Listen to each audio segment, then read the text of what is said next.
Welcome back to the Delivering More platform, folks. I'm your host, Ben Alkire. Thank you, as always, for consuming the content morning, afternoon, and evening. We appreciate it. As always, if you could, hit that subscribe button down below. That's going to help us out more than you could ever know. I have another fantastic episode of our Meet the Team segmentation to bring to you folks today. I have with us our Chief Technology Officer, Matt Benzel.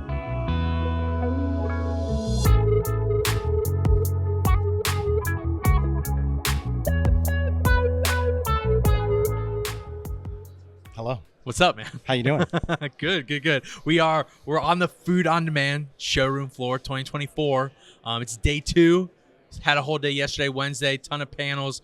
Showroom was open for a couple hours. This morning we've had a couple panels. Showroom was open for about an hour or so, and then again later this afternoon. How do you feel about the conference so far? This is a fun conference. I feel like this is really our target market, right? It's food delivered, and that's what we do. It's always fun. We got a good booth position this year. It's like the door is right there. All you see is DeliverThat when you walk in. So I've had some good action at the booth. I like food on demand because it's more intimate than a lot of the other conferences. So there's really not a lot of moving around that you have to do. And I think they weave in, the action inside the sponsorship booth section pretty well. So it's been fun. Yeah, I know. Obviously, you were at RLC, last month at this point in time. Yep. And I feel like you guys felt like you had a lot of momentum coming off that conference, a ton of good things happening there that now are roped into a second conference about 2 or 3 weeks later. How do you feel in terms of where DeliverThat stands in the market of things as a delivery service provider? Yeah. So I think I did this circuit last year, right? And I was new last year. And what was fun to watch last year, just being new with the company, is that parlay between RLC to Food on Demand, and then we're going to hit NRA in a couple weeks. And then we hit FS Tech later in the year, and we're going to do that same cycle again this year. And it's fun to watch the progression, the conversation you have at RLC that turns into another something at Food on Demand that turns into something else later, and it builds.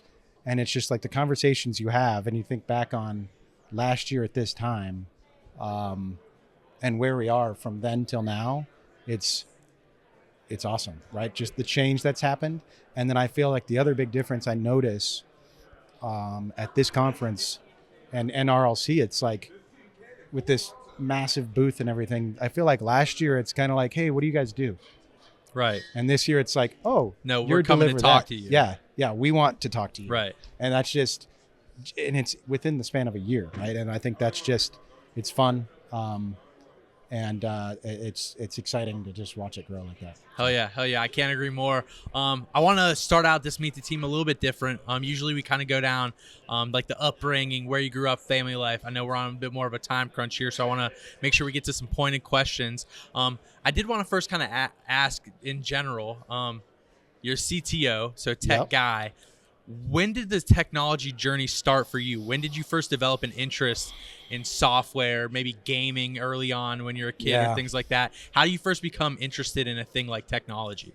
Yeah, so, I mean, gaming, I think, is a big part of that, right? I grew up with, I have older brothers that had, like, Ataris and stuff like that. I grew up Pong. I grew up with Nintendo, then the Super Nintendo, then the N64, GameCube, the whole shebang there. So like that's all been crucial. And then I get into computer gaming, and I was doing like online gaming on a dial-up modem, right, where you actually had to use your home phone line to play online games, right? And you got your mom yelling at you that she's waiting for a call. Yeah, she can't get. She can't make a call. Yeah. So, and then you just. Like that's how it started, but I do have an older brother that kind of was a software developer during the .com boom. Okay. And I had an impressionable age. I was in middle school, and it just fascinated me. Like the technology, he was just the excitement around it, the growth, the opportunities, and then there was the .com bust. And so, but just kind of that roller coaster of it just kind of got me into it. So when I was trying to declare for a major, I didn't know what I wanted to be, but I'm like, you know what? Let me just go do computer science because I like computers. I'm a nerd. I like math. Let me just go do that. And here we are. Yeah. I appreciate you calling yourself a nerd. Yeah. Yeah. I like nerds are great people Yeah. though. My dad is a robotics and engineering teacher at North Canton High School. I call him a nerd all the time. I think it's like more of a badge of honor. That's right, man. Never be shy about being a nerd. Yeah, it's great. Those are people you want to be around later in life, anyways. The nerds are the ones making this world go around. There's no doubt. Hell yeah, I couldn't agree more. Where did you go to college to get that degree? So I went. It's funny because a lot of the team here went to the Mid American Conference. So I went to BG. Yeah. Graduated from Bowling Green State University with computer science major. Yeah, graduated in 2005. Okay, I've been to Bowling Green one time. I don't remember a lot of it. It was a good time. Yep, that sounds about right. Yeah. Yeah. It was a hell of a trip. So we get out of college. You got the computer science degree. You've been with a few very notable companies within the delivery space and outside of it. Would you just walk us through your career in the tech space once you get out of college and maybe walk us through how you then get to deliver that? And we'll obviously inquire about how you form relationships with people and actually come to the company after that. Yeah. So right out of college, I took a job with Progressive Insurance.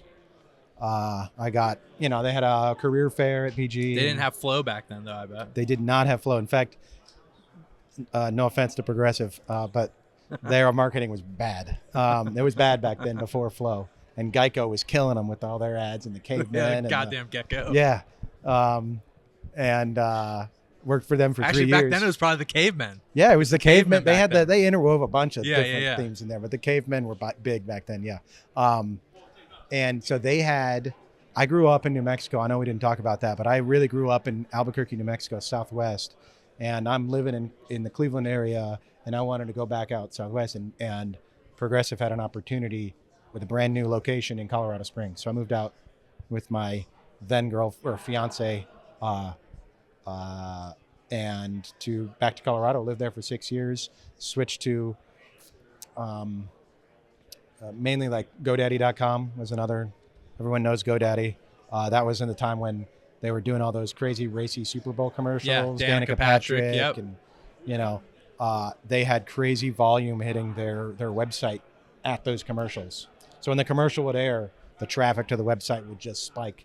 And I had I'd say I'm semi-fortunate. It was fun to be on the Super Bowl team. It was a grind. It was a lot of work.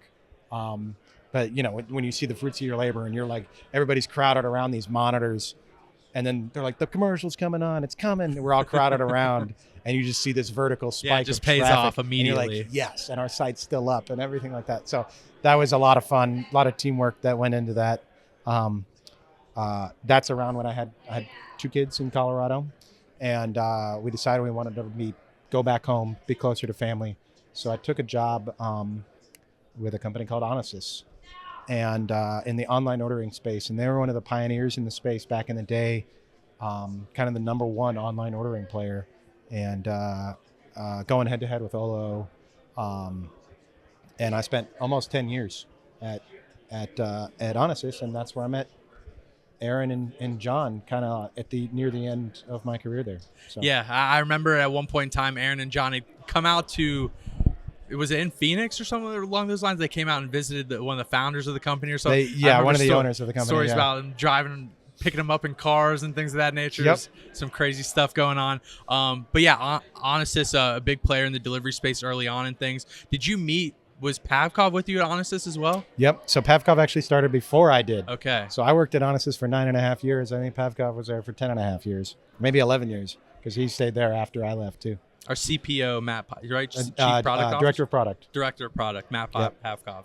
Hell yeah. We'll do a meet the team on him too. Yeah. No, I think he was. Or did he already do one? His anniversary was, I think, is at the beginning of the year, like in March or something like that. So he is. We are well past his time. He should be having one very soon here. And then, did you spend time? Am I at Spotify at one point in time? Or yeah. what was there? There's a period of time I kind of got recruited to from some folks I knew at a company called Findaway, and they were in the audiobook space, so completely out of the restaurant space. and they were an audiobook distribution company. They powered effectively Audible competitors, a lot of Audible competitors. And soon after I joined, we went into a diligence process with Spotify, go through that whole process, and companies acquired by Spotify. But during that time, I was just staying in touch with Aaron and John. And, for me personally, and I know everybody has to make personal decisions, Spotify is an absolutely amazing company to work for. But I'm more of I like the grind at the beginning. Yeah. I like that small company feel. I like wearing multiple hats. I like the impact that you feel like you have in a company like that. And so that's kind of just the more and more I talked to Aaron, the more and more I talked about what the vision of the company and where they were going and what they needed. I'm like, I can help a lot. I got a lot of experience in this space, and this sounds really fun. So how did the past experience at Onesys, did that immediately draw you more to deliver that because it was in a similar space, or were you able to bring a knowledge base you had already cultivated and immediately apply it to deliver that? Yeah. So, I mean, obviously, Onesys was online ordering, and it's a lot of, it's like e-commerce for food, and we didn't do delivery, but we had all these integrations with point of sales and payment processors and loyalty companies and stuff like that. And Jeez. Whoops, time's up. Panel at 2:00. That's what that was for. Okay. But you get to know the people. It's like, it's all the same people in the industry, right? So I used to run a lot of these restaurant conferences, not run them, run the circuit. Right. Just be at them. And be at them. And so it's like, at FS Tech last year, it was actually interesting because it's like, that was like a blast from the past. It's like all the people Familiar that are like, faces. whatever, I don't know, for whatever reason, like they were at FS Tech, they weren't at these other ones or whatever. And all of a sudden I'm seeing all these people that I actually haven't interfaced with in years. And that's been fun. But from that standpoint, I feel like I have a pretty strong grasp on, now add catering delivery and the last mile delivery component from that e-commerce cycle all the way through the end to the consumer. So I felt like I could bring a lot just of industry expertise and my perspective. And, just my network, I guess, to help a lot here. But the whole delivery space was new to me, right? It's like, I don't know about this space. I don't know about the challenges, the problems, but that's what I think is fun about it. It's learning how to apply what I know previously to this new domain. It's been fun. And then, so you've been here over 2 years now at this point, or close to 2 years? Year and a half, October of 2020. 2022, yeah. So it'll be 2 years at the end of the year. A very candid question, kind of interesting. I thought it'd be interesting to ask. When you first come on to deliver that, in the world of technology, could you just maybe paint some kind of picture of where we were at tech-wise 2 years ago compared to where we're at now? Yeah. I mean, I will say what Aaron and John and the whole team here had built without writing a line of code. It was amazing. To see as a tech guy to come in here and be like, holy, this is how this works. Can I cuss on this? Holy shit. Yeah. We can cut that out. No, we're keeping it. This is amazing. Right. And what was great about it, it's kind of a stitched together third-party services. And it's like, I literally get carte blanche from Aaron to say, build it from the ground up. Right. And that's the most amazing thing you can feel, I think, as a developer, right? I get to start something from the ground up now. And, it's not like I'm just, let's come up with a new concept. No, they've got this working business, profitable business that doesn't need the technology right now, but they've kind of realized that they've hit the limit. Right. So, and just the way they've constructed in a very modular format, it gave me the ability to kind of pick and parse off the different pieces that we want to build and own, and without disrupting the business at all, right? And so that's been amazing, where we get to, the first thing we did was build the core business model for, what is a delivery, right? How do I model that out? in a brand new platform that doesn't exist today. And then, all right, now how do we ingest these deliveries? We need an API, right? Who do we partner with in the beginning to try out some of this new platform, right? And we ended up building that Olo dispatch integration pretty early on to start funneling just a new revenue stream Just for to see us, how because it we would didn't work. have that integration. Well, I know you guys had tried working with Olo in the past, but without the true integration, it's rough. And now we had that true integration. We got to use that with lower volume, work out the kinks. We've got some pretty big partners in EasyCater and whatnot, and we wanted to make sure that we were, getting our ducks in a row before we switched over a lot of volume. And so now all deliveries come through the platform now. And so just to think about where we were then and where we are now, it's crazy. So as a software developer, it's amazing how fast you can go when you're not in production, right? Because the business is there running, growing, whatever, and I can build behind the scenes, but there's no bugs because it's not in production. So I can just go. And so obviously once you get into production, you slow down a little bit because now you have to deal with the operations and everything. But yeah, anyways. And so, I mean, Long-winded. you mentioned the API, a major undertaking to begin things. As of late, we released the Restaurant Smart Dashboard, Yep. Things of that nature. And we obviously have to service a few different sides within our business. We have our drivers on one side, the restaurants and operators on the other. Kind of got to find a way to please all sides of this business. Yeah. And we've done a pretty damn good job of it, at least trying to toe the line and making sure we are thinking about all sides of the business and all facets and every aspect. Building out that dashboard for the restaurants. What has that capability been like to be able to give them that kind of service on their end and visibility over all of their catering deliveries? Yeah, it's been pretty awesome to see, right? Like previously, it was just some basic form we had, right? Yeah, submission form. No authentication. Anybody can submit a delivery. If they have the link, they could Yeah, submit. you got the link. You're coming in. We'll take it. We're gonna bill you for it, but, Yeah. but Well, we'll someone will take show it. up. Yeah.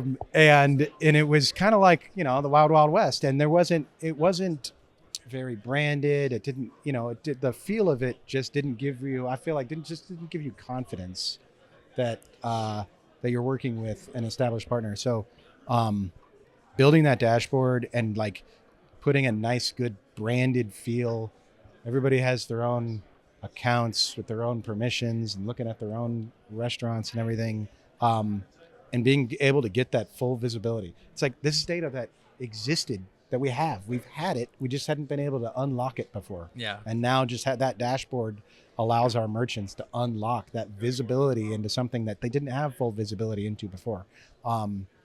So yeah, I think we've had tremendous feedback from any of our merchants that are using it. They just say it's amazing. You can look at all your deliveries from any channel that they come in. We have lots of merchant partners that receive catering deliveries from multiple channels. And if they're coming to us, you can see them all. So that's the beauty of it. And we've got big plans for the future that with what we can do with notifications and all kinds of stuff through that platform. So we're looking forward to that.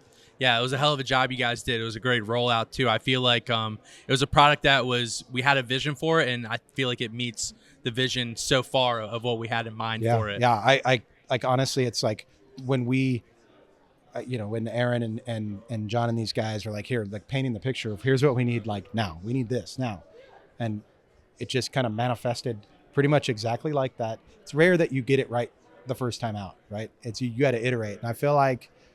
I don't know, I feel like the combination there, these guys already knew what was exactly what was needed, and we just built it in that image, and here it is. And it really haven't had to iterate much to get really good, really good compliments from our merchant partners. So yeah, it's been unbelievable. Nate, am I so good on camera? All right, cut that out. We don't need that. I know that SIM card's a little full, so yeah, I got. Say guest. Oh, what's up, man? How you doing? Hey, Andrew. What's up, buddy?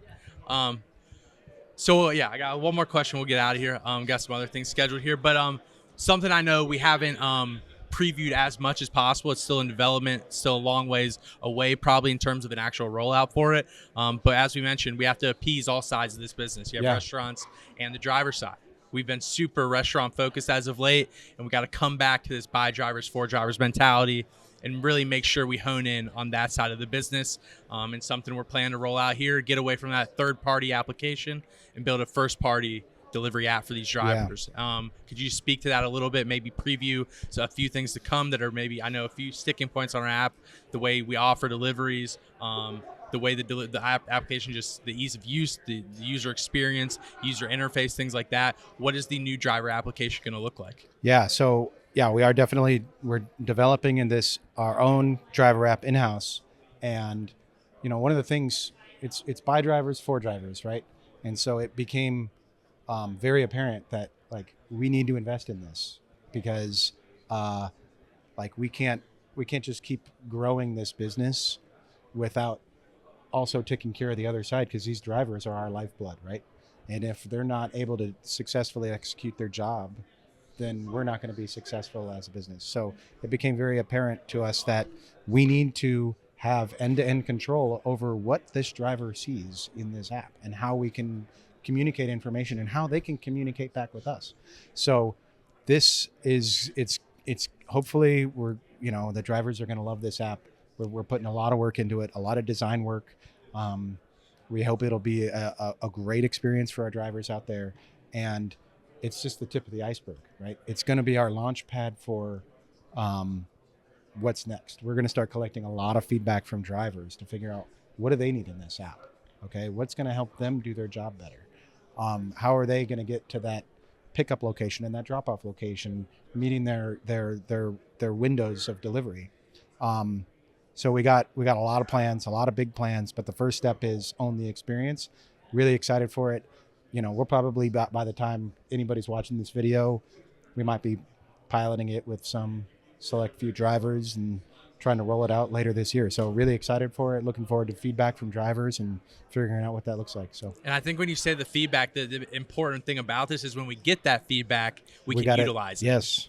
Yes. Like I like to try to be data driven from that standpoint, right? It's like, we make a lot of assumptions on what we should be doing, right? But a driver might have a different idea in mind, or a group of drivers that we hadn't thought about yet. And so if we can really open that channel of communication and get really good feedback, then we can know we're building the right things that solve the problems that they're having. So really want to try to embrace that kind of development philosophy. And I think it'll be good for everybody.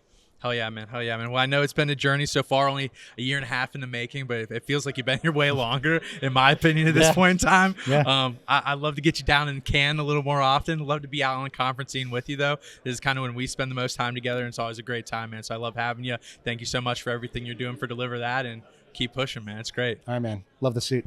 Appreciate it. All right. Thanks.